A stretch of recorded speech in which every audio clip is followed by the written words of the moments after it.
উন্নয়ন উন্নয়ন তো দেখি না ভাই, খালি কষ্ট দেখি ভাই। এই যে ঘন্টার পর ঘন্টা সিরিয়াল লাগে, চলছে দেখে ওই মাথার থেকে নিয়ে এই মাথার পর্যন্ত ভাই সিরিয়াল। খাওয়া দাওয়া করি নিয়ে আমরা তেল নিতেছি, তেলে নিতে পারলাম না। আবার উন্নয়ন, আমি তো উন্নয়ন দেখি না ভাই।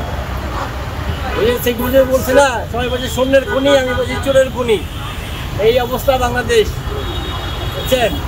যখন সামনে আরও উন্নয়ন হবে ইনশাল্লাহ, আওয়ামী লীগ ক্ষমতা আবার আসবে, আবার ডিজিটাল বাংলাদেশ হবে, আবার উন্নয়ন হবে ইনশাআল্লাহ। যদি বাইচে থাকবো দেখবো, ঠিক আছে, ডিজিটাল বাংলাদেশ। আপনাকে বাড়িতে সবার বাসায় বাসায় করে পেট্রোল পাম্প বানাই দিয়ে দিব, কিছু করা নাই ভাই। তখন বাসার থেকে এই টাঙ্কির থেকে ভরবেন, পানি লইবেন, এটা ডিজিটাল বাংলাদেশ। কলের থেকে টাঙ্কি ভরে আয়া করবেন। আমার তো এখন ঘৃণা হইতেছে যে কোথায় জন্ম নিয়েছি, এই বাংলাদেশে জন্ম নিয়েছি। খালি দ্রব্য মূল্য, ওই মূল্য, জিনিসগুলোর দাম বাড়তেছে, বেতন তো কেউ বাড়ায় না। এই অবস্থা বাংলাদেশে। তেলের দাম বাড়লে ভারী সমস্যা নেই, যেটি আছে বাংলাদেশের কাছে।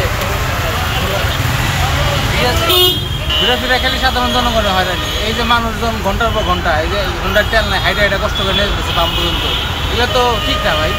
আপনি তো এগুলোর জন্য নোটিশ দিবেন, জানাবেন, সংবাদপত্রে জানাবেন, সোশ্যাল মিডিয়াতে জানাবেন যে কালকে পাম্প বন্ধ থাকবে, তাহলে সেটা জনগণ বুঝবে।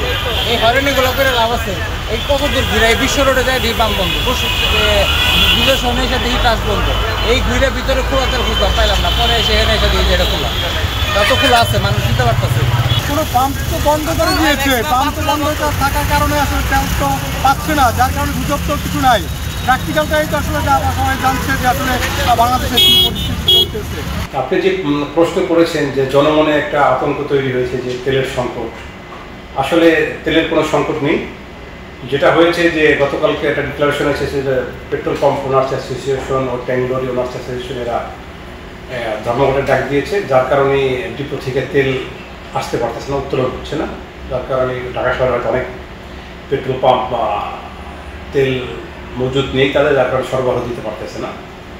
এইটাই মূলত আমার কাছে মনে হচ্ছে যে এই কারণেই। আর দ্বিতীয়ত এখন যেটা হয়েছে যে পেপার পত্রিকা, ইলেকট্রনিক্স, প্রিন্ট মিডিয়া সব জায়গাতে চলে আসছে যে ধর্মঘট চলতেছে, যার কারণে সবাই একটু আতঙ্কিত হয়ে ওভার স্টক করতেছে, মানে একটু বেশি পরিমাণে তেল নেওয়ার চেষ্টা করতেছে, আর যতটুকু দরকার তার চেয়ে সে বেশি ফুল ট্যাঙ্ক করে নিচ্ছে।